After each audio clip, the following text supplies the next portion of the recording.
तपाईं अहिले हेर्दै हुनुहुन्छ ग्रेटर नेपाल अनलाइन टिभी।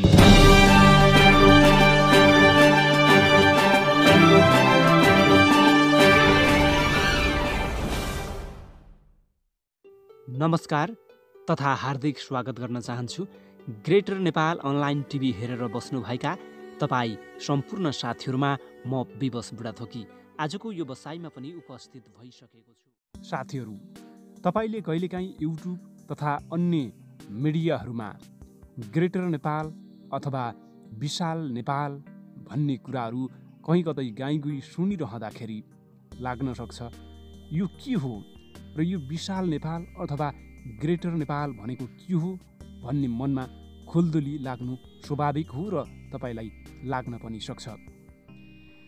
विशाल नेपाल अर्थात् ग्रेटर नेपाल भनेको पूर्वको टिस्टादेखि पश्चिमको काङ्गडासम्मको भूभागलाई जोडेर बनाइएको नेपाललाई ग्रेटर नेपाल भनिन्छ। सुगौली सन्धि हुनु पूर्वको टिस्टा र पश्चिमको सतलजसम्म नै नेपालको सिमाना थियो र विशाल नेपालको क्षेत्रफल अहिलेको नेपालको भन्दा ठ्याक्कै दोब्बर बढिरहेको थियो।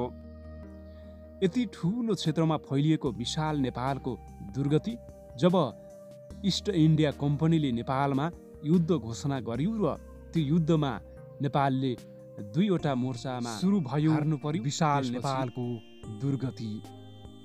तर सन् 1960मा भएको नेपाल अङ्ग्रेज सन्धिको धारा 8 र सन् 1950मा भएको नेपाल भारत शान्ति तथा मैत्री सन्धिको धारा 8ले सुगौली सन्धिलाई खारेज गरेको छ। त्यहाँ भनिएको छ यसअघि इस्ट इन्डिया कम्पनी र नेपाल बीच भएका सम्पूर्ण शान्ति तथा मैत्री सन्धिहरू लगायत अन्य विभिन्न दस्तावेजहरू यही सन्धि मार्फत रद्द गरिएको छ भनेर त्यहाँ लेखिएको छ। 1950 र 1960को सन्धि भयो। त्यसपछि नै स्वतः रूपमा नेपालको सिमाना पूर्वको टिस्टा र पश्चिमको काङ्गडा कायम भएको हो। तर किन यसको कार्यान्वयन हुन सकेन र नेपाल सरकारले यसतर्फ किन ध्यान दिएन भन्ने प्रश्न निकै महत्त्वपूर्ण रहेको छ र यो प्रश्न आजको दिनमा हरेक नेपालीहरूले सरकारलाई गर्न सक्नुपर्छ। त्यो नै आजको प्रमुख एजेन्डा हुन सक्छ र किन भएन सोधी खोजी गरियो भने त्यसको कारण सरकारले दिन बाध्य हुनेछ र हामीले यसरी नै विभिन्न कुराहरूमा चासो दिँदै गयौँ भने पक्कै पनि के कारणले यसको कार्यान्वयन हुन नसकेको हो, भारतीय स्वार्थमा हो अथवा नेपाली राजनीतिक दलहरूको स्वार्थका कारण पूर्वको टिस्टा र पश्चिमको काङ्गडा सिमाना कायम हुन सकेन, यो बारेमा हामीले जानकारी प्राप्त गर्नेछौँ। त्यसैले आजको दिनमा सम्पूर्ण नेपालीहरूले यस विषयमा पनि ध्यान दिनुपर्ने अत्यन्त जरुरी भइसकेको छ। त्यति बेला कार्यान्वयन हुन नसके पनि अब हामीले कार्यान्वयन गर्न सम्पूर्ण युवाहरू एकजुट भएर अगाडि बढ्नुपर्छ। किनकि हामीसँग थुप्रै आधारहरू छन्, थुप्रै प्रमाणहरू छन् कि ती भूभागहरू सुगौली सन्धि हुनु पूर्व नेपालकै थियो र 1950को शान्ति तथा मैत्री सन्धिको धारा 8ले पनि यसलाई खारेज गरिसकेको छ र यो स्वतः नेपालको हुन आउँछ।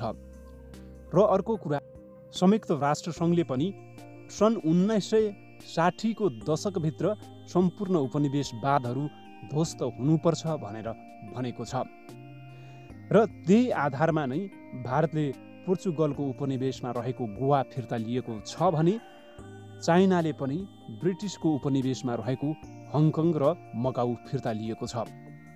चाइनाले चाहिँ हङकङ र मकाउ फिर्ता लिन हुने र स्वयं भारतले पनि गोवा फिर्ता लिन हुने, तर ती गोवा फिर्ता लिन हुने भारतले चाहिँ हाम्रो भूभाग टिस्टा र काङ्गडा किन हामीलाई फिर्ता नगर्ने, यो प्रश्न पनि हामीले गर्न सक्छौँ आजको दिनमा।